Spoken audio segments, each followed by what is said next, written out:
जो हम रास्ते पे चल तो पड़े थे, लेकिन और आगे बढ़ने की हमें शक्ति चाहिए थी।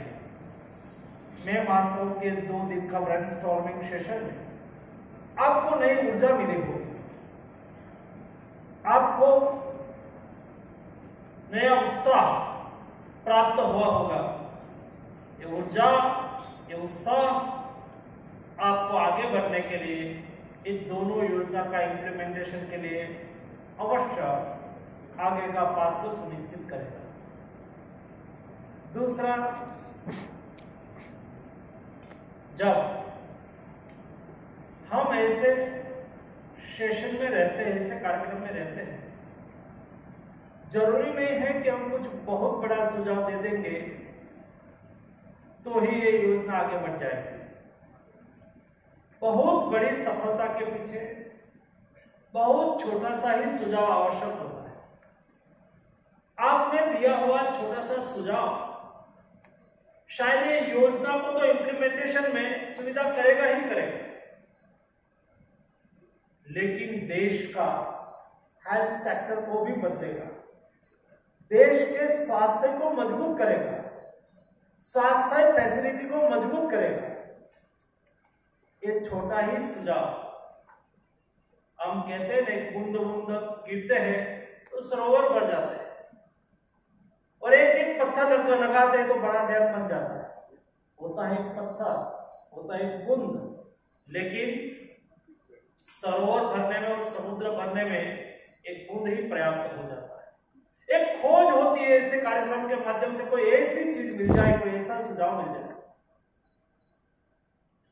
जो योजना को सफल बनाने में एक मंत्र के रूप में वो काम में आ जाए। मैं मानता हूं कि आप में से दिए गए सुझाव, यहां हुआ डिस्कशन, उसमें से एक नहीं ऐसी कई चीज मिली होंगी, ऐसे कई सुझाव मिले होंगे जो आने वाले दिनों में योजना को आगे बढ़ाने में सहयोगी होंगे। दोस्तों, जब 2 दिन पहले आयुष्मान भारत योजना के लाभार्थी, एपीडीएम के लाभार्थी के साथ मेरा एक डिस्कशन हो रहा था, मैं वर्चुअली उसके साथ बातचीत कर रहा था। कई लोग अपना अनुभव शेयर कर रहे थे, आयुष्मान भारत योजना का लाभ हमें कैसे मिला, आयुष्मान भारत योजना ने हमारी जिंदगी को कैसे बचाई।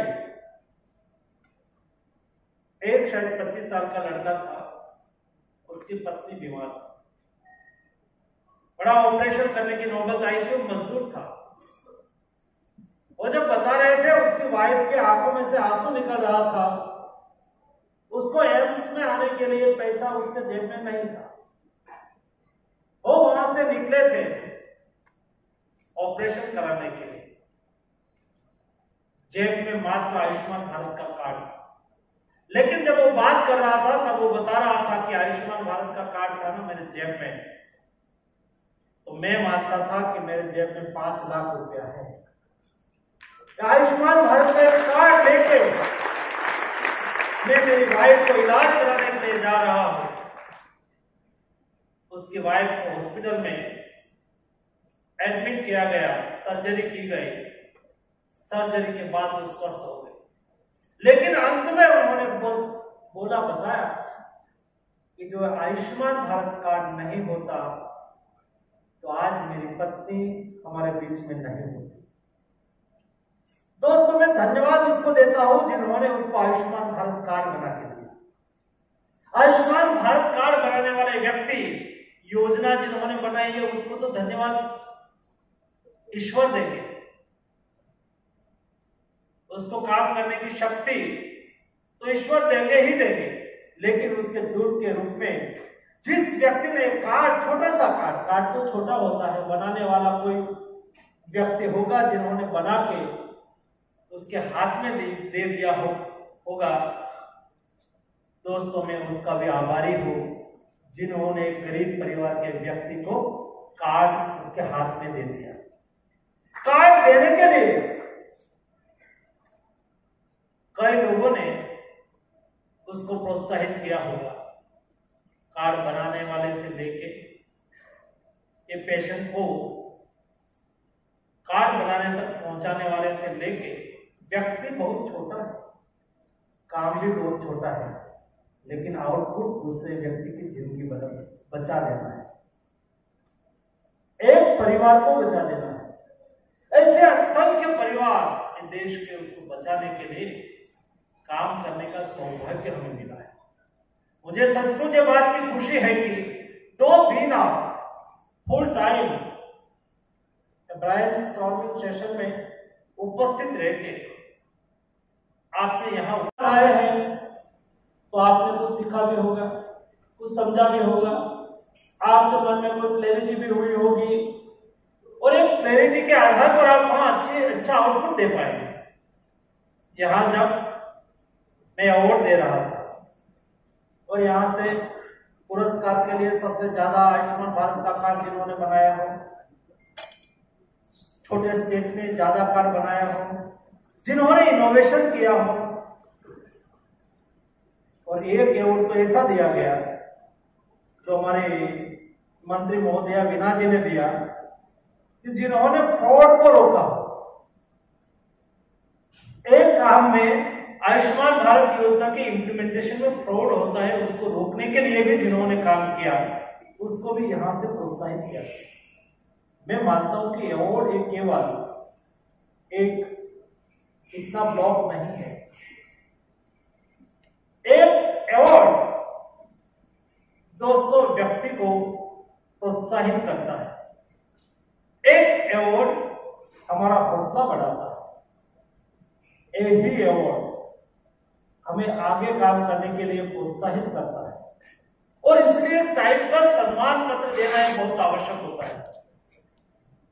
जिन्होंने आज सम्मान पत्र मिला है, जिन्होंने और कार्ड बनाया है, अच्छा परफॉर्मेंस बताया है कार्ड बनाने में, उसके सामने और भी एक चैलेंज भी है कि आप तो राष्ट्रीय पुरस्कृत, राष्ट्र में सम्मानित राज्य है, और आपके स्टेट में इतना बाकी रह जाए कार्ड, इतने लाभार्थी, वो तो उचित नहीं। उसको तो यहां से टारगेट तय करके जाना है कि अभी हमारे स्टेट में इतने लाभार्थी को कार्ड नहीं पहुंचा है, हम तुरंत पहुंचा देंगे। मैं साथ में उसको जिम्मेवारी में देता हूं। और दोस्तों, जिसको ये सम्मान नहीं मिला है उसको हार नहीं माननी है। हम भारतवासी लोग हैं, हम हार मानने वाले लोग नहीं हैं। हम भारत की हेल्थ आर्मी है, हम हार मानने वाले लोग नहीं हैं। दोस्तों, कोविड क्राइसिस में भी ये देश के डॉक्टर्स और ये देश के वहीवटी तंत्र ने हार नहीं माना, हमने हार नहीं माना था। इसका नतीजा ये निकला कि हम कोविड क्राइसिस के सामने लड़के जीते। हमें जिन्होंने अच्छा काम किया उससे प्रेरणा लेना है, जिन्होंने आज अवार्ड प्राप्त किया है अगले कार्यक्रम में आने वाले है,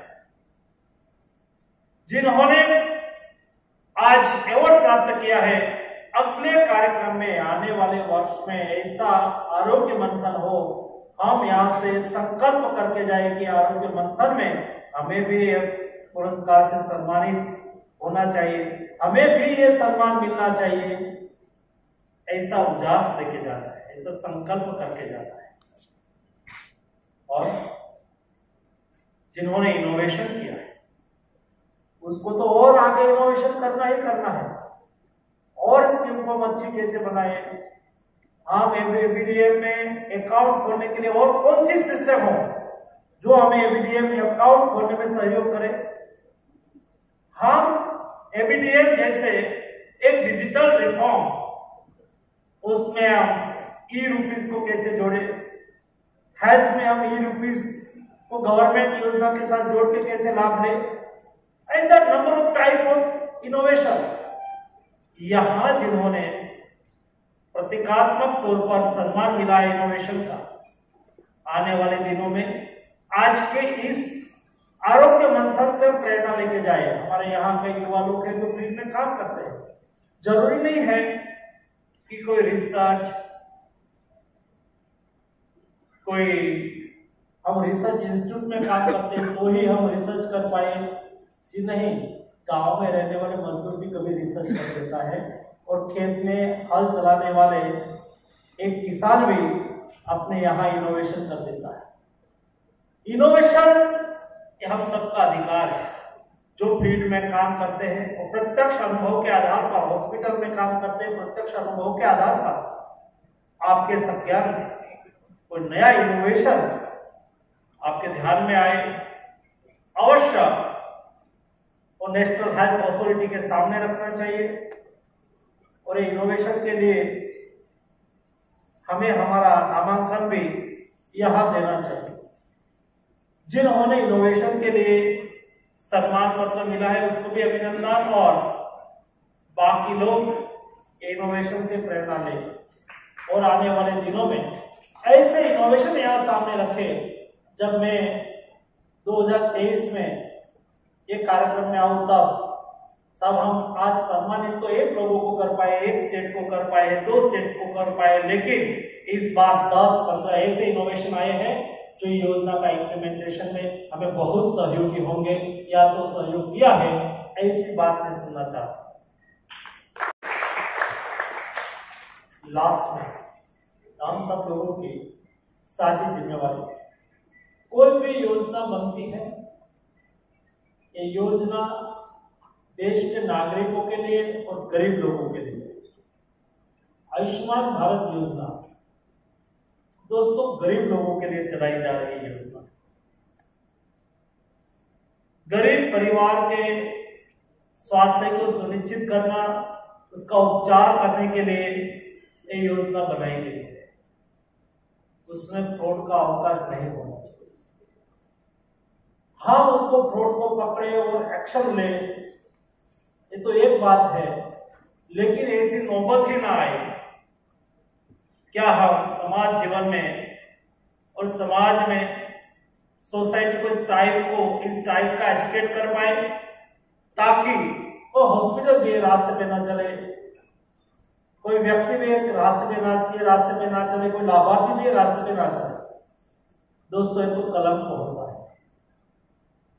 मैंने मेरे उद्घाटन सेशन में कहा था, हेल्थ हमारे लिए कॉमर्स नहीं है, हेल्थ हमारे लिए सेवा है। हेल्थ सेक्टर हमारे लिए सहयोग करने के लिए काम करने का अवसर है। हेल्थ एक गरीब लोगों का कल्याण के साथ जुड़ा हुआ विषय है और इसलिए उसमें आने वाले वर्ष में हम मॉनिटरिंग स्ट्रांगली करें, लेकिन किसी को ऐसा अवार्ड देने की नौबत ना आए। मॉनिटरिंग करें, लेकिन कोई ऐसे फ्रॉड करने वाले लोग हमारे बीच में न रहे। इस टाइप की कार्य योजना भी बनाए, अवेयरनेस भी करें। हम स्वयं उससे प्रेरणा लेके एक क्षेत्र को इस बदी से बचाए। आज आप सबको 2 दिन के इस आरोग्य मंथन के लिए हार्दिक शुभकामनाएं देता हूं, अभिनंदन करता हूं। आप आपके स्टेट में बेस्ट प्रैक्टिस का इम्प्लीमेंटेशन करें। आज सभी न्यूज़पेपर में छपा है कि मंत्री जी ने कल कहा कि प्रतिदिन हम 10 लाख आयुष्मान कार्ड बनाएंगे। ये छप तो गया है, छपा है मेरे नाम से, जिम्मेवारी आपकी बड़ी है। मैं अपेक्षा करता हूँ